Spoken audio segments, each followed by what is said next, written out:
Olá, caros alunos, sejam bem-vindos a mais uma videoaula da nossa disciplina de banco de dados. A gente está trabalhando as SQL, né? E a gente está trabalhando o agrupamento DDL, que é Data Definition Language, que é a linguagem de definição de banco, onde a gente cria o nosso banco. E na última aula a gente já criou o nosso primeiro banco, que foi o Banco Escola. E também criamos a nossa primeira tabela. Hoje a gente vai estar dando continuação nas nossas aulas práticas. Então esteja fazendo a leitura do capítulo 4 e assistindo as videoaulas para que você possa vir a aprender, ok? E quais são os nossos objetivos aqui hoje? Que eu espero que você aprenda. Nosso primeiro objetivo aqui é a gente conhecer os tipos de dados. Na última aula a gente criou uma tabela e na nossa tabela tinha o varchar, que é para guardar caracteres, né? E aí a gente viu que dá para limitar a quantidade de caracteres que a gente guarda por atributo. Né, o varchar ele armazena até 255 caracteres e a gente tem que estar sempre analisando isso, porque às vezes a gente vai guardar um simples nome e precisa de tantos espaços, e quando a gente armazena o espaço, a gente não utiliza, ele fica ocioso no nosso servidor, no nosso serviço. Né? Então, para nós, como DBAs, a gente sempre tem que estar fazendo essa análise. Então, para aquela pessoa que estuda, que cria o banco de dados, ela sempre tem que estar fazendo essa análise. O outro objetivo nosso aqui hoje é falar sobre as foreign key, né, as nossas chaves estrangeiras, e a gente vai ver como criar uma chave estrangeira. Quando a gente viu lá no modelo relacional, a relação entre as tabelas é criada através de chave primária e chave estrangeira, sendo que a chave estrangeira sempre recebe uma chave primária da tabela que ela quer se relacionar. Ok? Então esses são os nossos objetivos dessa videoaula. Então vamos lá, a primeira coisa aqui é a gente falar dos tipos de dados. Além dos tipos de dados que a gente vai trabalhar aqui hoje, existem outros tipos de dados. Então esteja fazendo uma pesquisa após aí a videoaula para que você conheça mais tipos de dados. Mas basicamente eu trouxe alguns aqui para a gente estar conhecendo. O primeiro deles é o small int, que é o número inteiro pequeno. E aí a gente cai naquela regra que eu falei novamente do varchar. Por que eu vou ter um número de inteiros pequenos, né? Quando a gente usa o small int, a gente está dizendo que nosso número inteiro vai ocupar um espaço menor aí no nosso SGBD, no nosso sistema, no nosso servidor, né? E aí, além do small int, eu tenho o médio int, que é o número inteiro de tamanho médio, e o int, que é o tamanho comum, né? E aí, eu gostaria que você também estivesse fazendo uma pesquisa sobre o tamanho e de quantidade de caracteres um int, um médio int e um small int eles podem guardar, ok? Façam isso para vocês verem, para você estar observando certinho, porque vai ter uma diferença entre o small int, o médio int e o int, né? Tem outros tipos também, que é o big int, que é número inteiro de tamanho grande, guarda milhões lá de algarismo, né? E se você também tiver curiosidade, pode estar pesquisando sobre o big int. Outro tipo é o decimal. O decimal ele tem um ponto fixo, então quando a gente trabalha como a gente estivesse trabalhando com float ou double no nosso código de programação, o decimal a gente consegue guardar float e double no nosso decimal e a gente indica onde que o nosso ponto fixo vai ficar. Então se eu vou trabalhar com duas casas, então sempre a terceira casa eu tenho que indicar um número aí com após a vírgula, né? No nosso caso aqui após ponto, né? O float é o mesmo tipo que a gente utiliza aí para a maioria das programações, né? O número de ponto flutuante, precisão simples, né? E o double aí de precisão mais complexa, com maior precisão, né? Precisão dupla, maior quantidade aí de algarismos a gente pode guardar após a vírgula, ok? Além deles tem o binário, que é uma string binária de tamanho fixo, então você consegue guardar aí um binário de tamanho fixo, sempre vai ser 8 caracteres, se não me engano, 8 caracteres. O text, uma string não binária pequena, onde eu consigo guardar um tamanho aí de um texto pequeno. O medium text, que é uma string de tamanho não binário aí, que é um texto médio que a gente consegue guardar. O long text é uma de tamanho grande, né? Não binária aí de tamanho grande, a gente consegue guardar um texto maior. E aí a gente tem também atributos do tipo date, a gente consegue guardar datas no nosso banco de dados, né? E aí o formato é o formato americano, diferente do nosso. Mas existe uma função que a gente consegue converter do padrão americano para o nosso padrão. E depois vocês podem estar pesquisando isso também, né? Aí a gente tem o ano, o mês e o dia. No nosso padrão é dia, mês e ano, ok? Tem do tipo time, né? Que é um valor do horário aí, horas, minutos e segundos, e o where aí que a gente consegue armazenar o ano. E a gente consegue armazenar no formato comum ou no formato simplificado aí, YY. Ok? Além desses tipos de dados que eu passei aqui nessa videoaula que a gente tem na apostila, existe mais tipos de dados. Então deixe fazendo uma pesquisa para você conhecer mais os tipos de dados que os bancos de dados, a maioria dos bancos de dados comportam. Esses aqui o MySQL comporta eles, mas o MySQL também comporta um pouco mais além deles.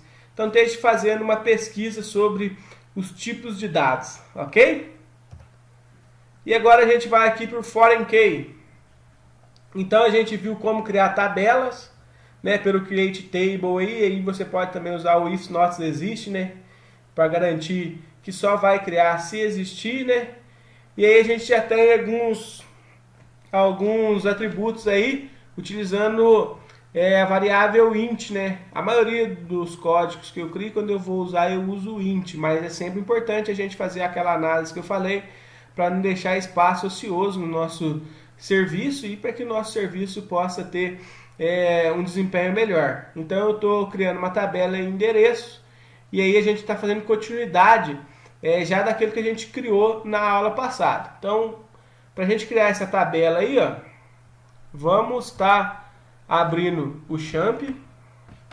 No meu caso aqui ele já está aberto, mas você esteja startando o Champ, startando o MySQL. Na hora que ele estiver verdinho, você minimiza aí, abra também o MySQL Workbench, para a gente estar criando a tabela, essa tabela aqui, ok? Então aqui no aula, na sua conexão. E aí já trouxe aqui para mim o último arquivo que eu estava trabalhando. Então você abre o último arquivo que a gente estava trabalhando mesmo. Se não abriu aqui para você, é só você vir em File, OpenSQL Script e achar o local onde você salvou aí, ok? No meu caso aqui, não é necessário, ele já trouxe aqui para mim. Primeira coisa que eu vou fazer aqui, eu vou selecionar esse banco aqui, use escola, porque para me indicar que a próxima tabela que eu for criar vai ser nele. Então vamos aqui dar uma olhadinha aqui na nossa tabela. E aí a gente já tinha aqui no nosso Workbench, a tabela professor. E agora eu vou criar a tabela endereço, onde todo professor meu vai ter o endereço registrado. E para mim fazer a relação, para me saber de quem é o endereço que eu estou cadastrando, eu vou criar aqui um atributo que vai receber a chave primária, vai ser a minha foreign key, nessa tabela aqui, a minha chave primária da tabela professor. Então eu tenho aqui o código, né, que eu estou armazenando como um inteiro, e aí se você quiser colocar também aqui que você vai receber só 4 valores, que teu código vai chegar até 4 valores ou a 3 valores, você pode abrir um colchete como esse aqui e colocar 3 ou 4 aqui, indicando que você vai armazenar só 4 algarismos, né, ou 3 no caso, né. E aí eu já tenho aqui a rua, que é do tipo varchar. O varchar a gente já viu na primeira aula, né? Varchar guarda caracteres e a gente pode limitar o tamanho do caracteres, sendo que ele chega no máximo a 255. Ok? Eles são tipo not null. O not null indica que quando eu for cadastrar endereço, eu vou ter que ser obrigado a colocar o nome de uma rua aqui, senão ele não vai deixar eu inserir um dado. Ok? Então eu tenho o número aqui também do tipo int, bairro, varchar, CEP. E aqui eu tenho o CPF do professor, que vai fazer a minha referência com a tabela professor.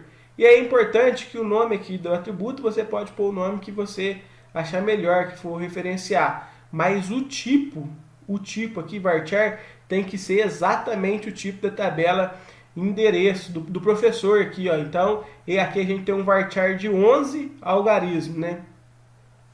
Então, CPF varchar de 11. Aqui, quando eu for fazer o meu foreign key, esse atributo tem que ser o mesmo, do mesmo tamanho. Porque imagine se fosse um varchar de 12 aí, e eu inserisse um número maior do que o 11 quando eu fosse fazer a minha pesquisa, que quando eu fosse consultar meus dados, ia dar algum tipo de erro. E aí a gente tem o primary key, que eu já falei na aula passada, né? A gente pode colocar ou na frente do nosso atributo, onde vai ficar como código, como primário, né? No caso, eu poderia adicionar aqui na frente primary key, e aí não precisava fazer a referência desse jeito. Ou eu posso fazer a referência abaixo, no final da tabela. Geralmente eu faço dessa maneira, acredito que fica mais organizado. E aí eu indico aqui, ó, primary key, e aí entre aspas eu indico qual é o meu atributo primário. Agora o foreign key é o seguinte, as palavras-chave é foreign key mesmo. E aí como eu declaro, foreign key sempre eu vou receber foreign key, o atributo entre chaves aqui, que eu vou receber o valor da minha tabela onde eu estou fazendo foreign key, e aí vou usar a palavra referências para dizer da onde esse atributo, da onde esse valor está vindo. Então, o meu valor está vindo da tabela professores, do atributo CPF, e aí o atributo que vem eu coloco também entre chaves. Aqui eu não estou colocando a vírgula porque é a última fase do meu comando aqui. Eu sempre separo por vírgulas, até que seja o último, a gente não precisa colocar vírgula, a gente já viu isso. Então vamos criar essa tabela endereço aí. Então, pause o vídeo, digite aí, create table, endereço, código, int, rua, varchar de 20, not null, número, int, not null, bairro, varchar de 20, CEP, varchar de 9, CPF, varchar de 11, not null. Também digite aí o primary key, código, foreign key, CPF professor, referências professor, CPF. E procure realmente digitar, por quê? Porque quando a gente faz, a gente aprende, a gente está digitando aí, a sua mente vai decorar mais rápido, né? Se você copiar e colar, então você vai sempre ficar dependendo desse recurso. Então até que você aprenda mesmo toda a estrutura para a criação de uma tabela, esteja sempre digitando. Sempre que a gente passar aqui um exercício, você digite, ok? Eu vou executar ele aqui. E voilá. Então eu tenho aqui a minha tabela, o create table aqui, endereço onde eu criei a minha tabela, e se eu passar aqui ele traz para mim o que foi criado. Ok? Então nossa aula hoje é isso, a gente viu os tipos de dados que a gente vai trabalhar aqui. Na nossa aula a gente vai trabalhar principalmente o int e o varchar aqui, a maioria dos nossos exemplos vai ter, né? E a gente viu uns outros tipos como date, como o small int, né? A gente vai utilizando durante as nossas aulas. E o foreign key aqui, lembrando que o foreign key sempre ele vai receber num atributo que você vai colocar na tua tabela de referências e vai buscar a sua referência na tabela principal aqui, que é o nosso caso. Ok? Eu vou concluir na aula agora, para que o vídeo não fique muito comprido, e na próxima aula a gente vai trabalhar o alter table, né, que é alterar uma tabela, e também vamos trabalhar o drop, ok? Até a próxima aula.